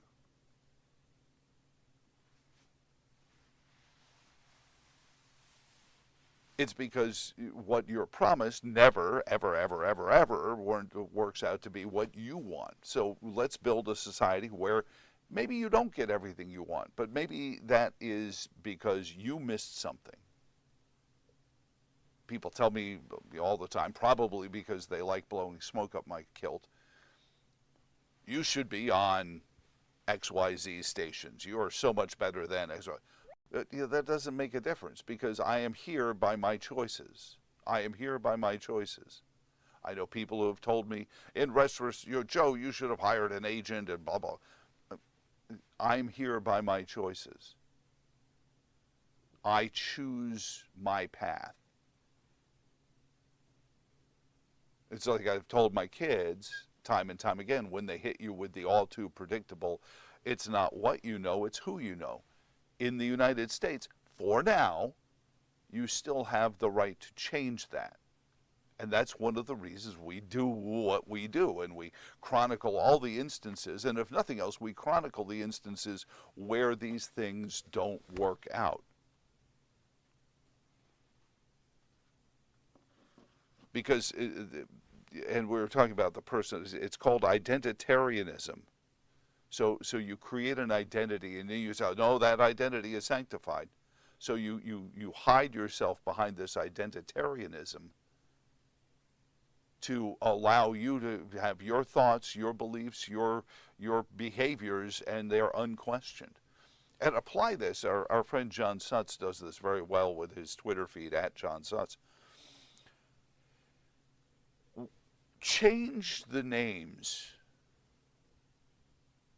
What if you were saying, oh, those poor Germans, they're being oppressed by those greedy Jews in Berlin back in the 30s?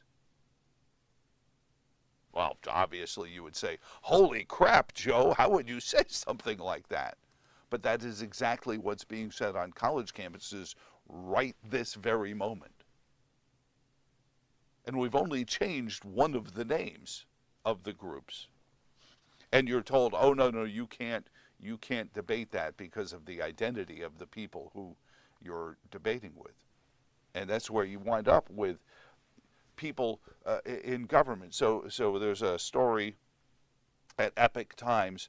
Epoch Times was seeking documents on from the Centers for Disease Control on, what would you call it? Well, deaths. bad consequences of vaccinations and their research into it, to which they were sent 146 blank documents, redacted documents.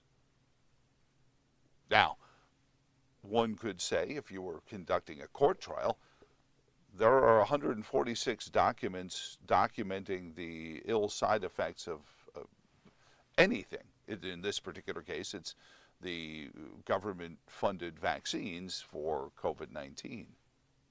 New York Times, millions of dollars worth of column space just today, saying, oh, but many, this is all disinformation again. So the New York Times is rallying to the disinformation world again. Nina Jankowicz is back and singing her Mary Poppins songs. New York Times, hearing that the Nina Jankowicz commission is coming back, is like, oh, we better devote some column space to pointing to all these people, like the Epoch Times saying, that's disinformation. Have we told you about the Falun Gong yet? Soon. New York Times Sunday expose. It's identitarianism. So it's not about the information. It's who's telling you this. Who gave you that information? Do you know this person? Who is this guy? Looks like Glenn Beck's ne'er-do-well brother, doing a hostage video. Just because he has a Rumble channel, it gives him the right to tell you what Epoch Times is reporting. But they hide these FOIA documents saying it's privacy. So somehow knowing what you're doing with a doctor in the development of a COVID vaccine card is fine. But knowing what your doctor's doing with you when it comes to your autopsy is somehow a violation of your now decedent's privacy. You see what I mean about the way they use this identitarianism to their bidding to keep you from being able to have your individual pursuits.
Friday forecast calls for increasing clouds throughout the day as chance of scattered showers and storms late day. Still a warm one, though. Afternoon highs around 87. Friday night, chance of scattered showers and storms, mostly cloudy and 58. Scattered showers and storms in the afternoon on Saturday, cooler with a high around 70. By Sunday, scattered showers and storms, afternoon highs in the upper 70s.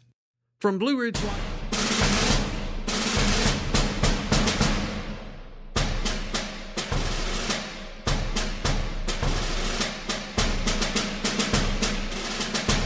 Tommy, that's twice I've done that to you today. Joe Thomas in the morning. Thank you for joining and letting us be of service to you. I'm going to visit with Congressman Gov't, but we haven't talked a little bit about the first day without Donald Trump in the courtroom. It was all lawyers getting up on stage, getting up on the stand, swearing to tell the truth, the whole truth, and nothing but the truth. And as far as I can tell, the big news story is none of them burst into flames immediately. And the phrase "the whole truth" is important. Why is that in your oath before you testify? Because there are, as we were chronicling before, great instances where omission becomes the commission. I didn't lie. I just didn't tell you everything. And as these lawyers come up in the hush money case that Alvin Bragg has decided is going to be, the way to keep Donald Trump from being president of the United States. The issue is, did the president collude with his lawyers to keep salient information from the National Enquirer magazine? Remember, this is a magazine in 2016 that was still busy telling you where Bat Boy was. So unless you are like the Tommy Lee Jones character in Men in Black, I don't know how much a story in the National Enquirer that Donald Trump may have, but whatever efficacy. And it's interesting because the lawyers all started saying, well, no, I didn't actually call it hush money. It wasn't a payout. Even this guy Davidson, who was the attorney that negotiated the settlement for Michael Cohen, said, oh, I wouldn't call it hush money. I wouldn't use that word. I mean, it's an amazing feat of legerdemain to watch these folks go through this. Joining us now from the U.S. House of Representatives, where he was just trying to hold some federal employees to the idea of, like, oh, I don't know, showing up for work when they're supposed to show up for work. He is Virginia 5th District Congressman Bob Good. Good morning, Bob. How are you doing, sir? Good morning, Joe. Great to be with you. I'm having a little trouble with my camera. That's probably better for everybody involved, but so I may just be audio for this call. Good to be with you, my friend. Well, not at all, sir. So talk about these federal employees that are apparently still using, as you put it, COVID-19 laws, which I thought, even the CDC has said that's done with. Why are they still not showing up to work, claiming COVID as the reason? Yeah, some 80% of federal employees still are not coming to work, not only just not full time, not even close to full time. They're reporting to work 1 or 2 days a week. Biden, even himself, a year ago, said that federal employees need to begin to come back to work and gave some direction to that effect. But the federal employees have largely ignored that. The department's agency heads have largely ignored that. The Department of Labor Secretary, the acting secretary, Direct Secretary Sue, who we were questioning in the hearing this week, as you know, she gave a directive that Labor Department employees should have to come back to work at least 5 days every 2 weeks. So to go from 2 days a week to 5 days every 2 weeks. And the irony of ironies, Joe, is these DOL employees showed up to work at the Boston office in person to protest having to come to work in person. Oh my God! So they didn't protest remotely. They showed up in person to protest having to come to work in person. And so they have relented even from implementing this policy that was supposed to make them show up to work half of the time. But this is your Biden administration, Democrat government in full view of the American people, and they certainly want to just keep collecting their salaries without coming to work. The American people suffer from that, not only from a bloated federal bureaucracy where we probably could fire half the employees and wouldn't even miss them, but also the poor service that's being received. And my office can attest to that because as we advocate and try to mediate between these federal agencies and our constituents, many of them are not at work. Bob, speak about this in an abstract, because we're talking about policy, this one similar to our 45-day election season, which just began this morning at 6, all driven by something that Tony Fauci admitted to Rand Paul, I believe it was towards the end of last year, in testimony before the Senate, that was based on something that he doesn't know where it came from. It just sort of was there. That's the 6-foot social distancing rule. How are we, with Tony Fauci actually testifying before Congress that he doesn't know where it came from, it just sort of appeared, how are we still allowing for 45 days of early absentee vote harvesting and offices still being closed and factories still being crippled because people need to still be 6 feet apart from one another? How is this all still allowed to be in place? Yes, even last night, Joe, I was speaking to a group of individuals, middle school, FFA, Future Farmers of America group, a dinner at Nelson County Middle School last night, and speaking to their parents and talking about our Constitution and talking about freedom and talking about, are we truly free? And I went through so many of the things that were trampled upon us during COVID, the masks, the vaccine, the closing of schools and so forth. But exactly what you're saying there, Joe, that they just made up the 6 feet out of air, out of whole cloth, if you will, I guess because 9 feet was too far and 3 feet was too close. They actually literally talked to the schools, the teachers here. They talked to Randy Weingartner. Okay, do we have enough room in the schools to go further than 6 feet? No, 6 feet would be about as far as we could go. But that was absurd. Obviously, the masks were absurd, but the masks actually caused harm. I don't know that the 6 feet of distance caused any harm, but the mask actually caused harm. The vaccine caused harm for young, healthy people who were at greater risk from the vaccine than they were from the virus, not to mention the economic harm, the academic harm that will never be made up for these children. They will be struggling to catch up for the rest of their academic lives and it'll impact their adulthood. But exactly right. And then you have, again, federal government employees who don't have the best interests in mind of those they are supposed to serve. And by the way, in anticipation of a new administration, the Biden administration is trying to put rules in place right now to make it harder to fire federal employees because they know that President Trump is going to come in and try to clean house and try to hold accountable unproductive, non-performing federal employees, and to make it easier to remove and replace not just that 1% roughly that are the political appointees at the top, but also everyone beneath them that carries out, in theory anyway, the wishes of the president, the direction from Congress, which certainly was not the case during the first Trump administration. So Bob Gov't is on with us, Virginia 5th District Congressman, chair of the Freedom Caucus, at Rep. Bob Gov't on X. I wanted to pivot to these protests, these riots, which, again, it's okay to be closer than 6 feet if we're rioting against the U.S. government or any of its allies. Bob, here, UVA gripped with more Occupy protesters on the lawn demanding divestment from Israel or anyone who says the word Israel or whatever it is, their latest, and they flaunting the laws. Not nearly as extreme as UCLA or MIT or Columbia University, but even the mayor of New York, not a Republican, Bob, is admitting that these are outside agitators coming in, convincing these college kids to do this on behalf of an ideology I don't think most of them fully understand. So you've talked about defunding NPR. Can we go further than that into these people who are getting into universities and indoctrinating them and withholding funds from some of these universities over us? I think we do need to look at that, Joe.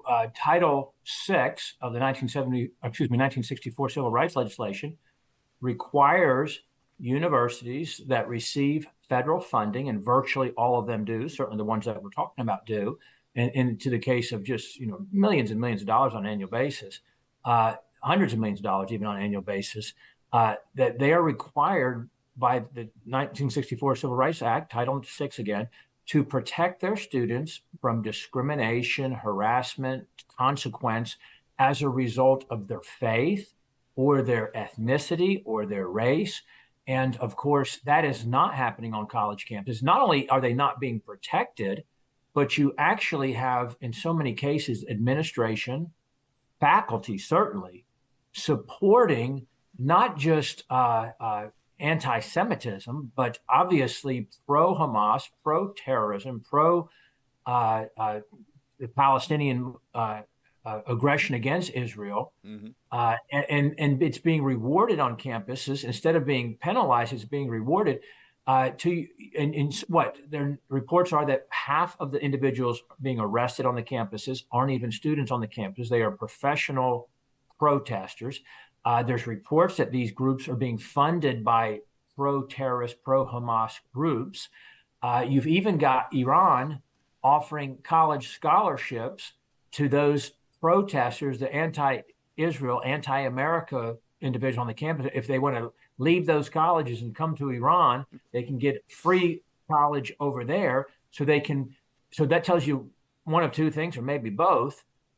Who these people's ties and connections are to, who's funding this. And so Iran is either, these are their people they're backing and supporting, or they want to further train and indoctrinate them in Iran with an anti-American, anti-Israel agenda. And yet we've got college administrators who will not put this down on their college campuses. will not let local and state police come onto their campuses and put this to an end. They're doing it in Florida. They're doing it in Texas. Do you see a connection there with those two governors, outstanding governors, Governor DeSantis, Governor Abbott? I just saw a video, Chancellor of, I think, the University of North Carolina, but it is a university in North Carolina. I read the story and I saw the screen caps of the Chancellor of the university showed up, and apparently somebody had taken the American flag down on their campus and replaced it with the Palestinian Authority flag. And the chancellor himself waded through this crowd of protesters and took it down and replaced the American flag there. Or the Rutgers University students that went out of their way to protect a flag that had been torn down and had fallen down onto the ground, desecrating it and getting it back up onto the flagpole. So, I mean, I guess we are seeing some places where, a realization of what's going on. Bob. Yes. Yes, some glimmers of hope that we did see. That was the University of North Carolina, as you mentioned, Rutgers, and I believe it was Alabama. And forgive me on the facts on this, but I think it was in Alabama also. You had two sort of counter protests going on: the pro-Hamas, pro-terrorist, anti-Semitic protest group on one side, and then pro-Israel on another side.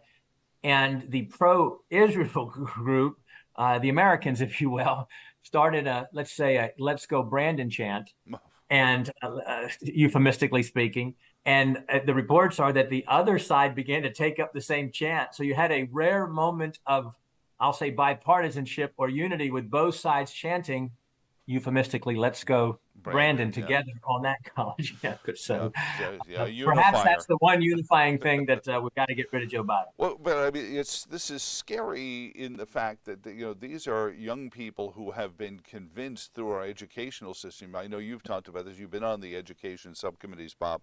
The fruit of this indoctrination of young people to think that fairness and equity, and all then somebody needs to do is say, oh, I've been oppressed, and then you're taking up for people who parasail into concerts, slit the throats of teenagers, and then defile their dead bodies. I mean, and I'm sorry I bring up some graphic imagery, but I think we've forgotten how this all started. Yes, and I'm so glad you said that, and I've said that a couple of times this week and other media opportunities that I've had. Yes, let's remember that in the wee morning hours of October 7, thousands of Hamas-affiliated terrorists killed 1,200 innocent people in their homes, in their communities, many of them women, senior citizens, children, even infants, put them in ovens, raped and killed, mutilated, chopped off heads for no reason, unprovoked, brutal attack. And so if you have people like that living among you, as Israel does, they must, as a nation, as a government, and as an armed forces, and we must support and allow, for lack of a better word, their ability to do whatever it takes to eradicate the threat. And Joe, I'll tell you something else that's very frustrating to me that you see. You see so much of our media, so-called mainstream media, parroting the Hamas talking points, claiming to know that because Hamas says so, that there's been 34,000 Palestinians killed. Most of them, they will say, the media report, most of them women and children. Who says? Hamas says. Hamas, the very same ones who use their people as human shields, hospitals and churches, or mosques and schools and so forth. And by the way, this Israel package that we voted on 2 weeks ago that I voted against, I voted against it for several reasons. I voted against it because it was borrowing billions of dollars that we don't have to send it overseas. They didn't allow us to pay for it. It was used in combination to leverage support for the Ukraine package, which I did not support.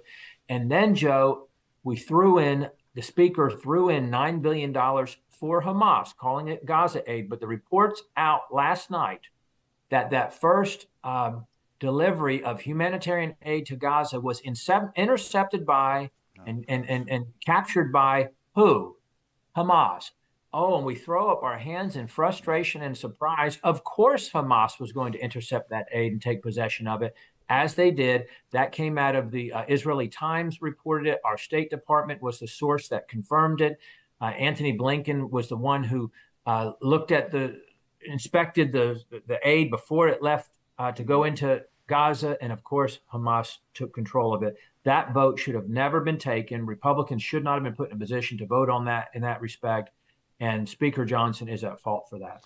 Oh, and certainly this was a group that took all the aid that preceded this, even before October 7th, and instead of building agriculture, dug tunnels under walls to better infiltrate Israel, and then claimed that they're the oppressed ones because they don't have agriculture. I mean, it's crazy making. So last one for you, Bob. I understand that the Senate leader and the House leader, Schumer and Johnson, have invited Benjamin Netanyahu to address Congress. Is there any news on that front from yesterday?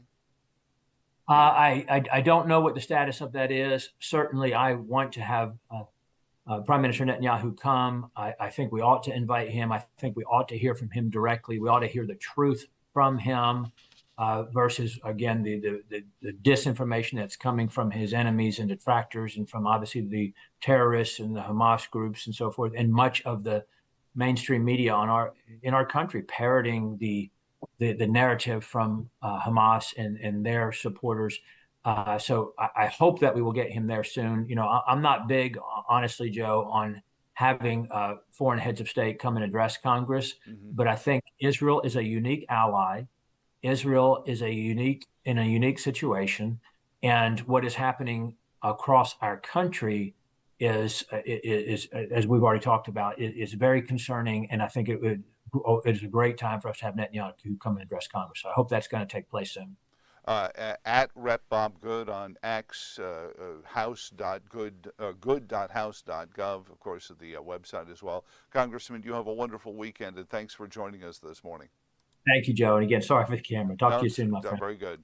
And for you, on the first day of election camp here in Virginia, as the early voting has begun for the primaries, both Democrat and Republican in cases, and we'll get into both sides as it goes on, but early voting has begun for both House and, in the case of the Senate, primaries in the GOP. So hopefully you get out, get your vote cast. I know we don't like it. I know we don't like the idea, but at least that way your name is scratched off so nobody shows up there with an electric bill and says, I'm Joe Thomas. This is, and they do it, and they do it all the time. And then your ballot will be turned into a provisional ballot where maybe it gets counted, you don't know. And the unsurety of this is just, I think, not a bug, but a feature. So for all of us here, Joe Thomas in the Morning, have a great weekend. Don't forget, Saturday morning on this channel, both our Freedom and Prosperity radio program, as well as Mac and Coach Foster and Tony Stewart, as we branch out into a little Saturday morning programming as well for you here on, what did we call it on Rumble? JTITM show is the channel name, but follow us on Facebook and X, and you'll get indications as to when we're coming up there as well, both of those. But for all of us here, Joe Thomas in the Morning, till Monday, so long, and thanks for all the fish.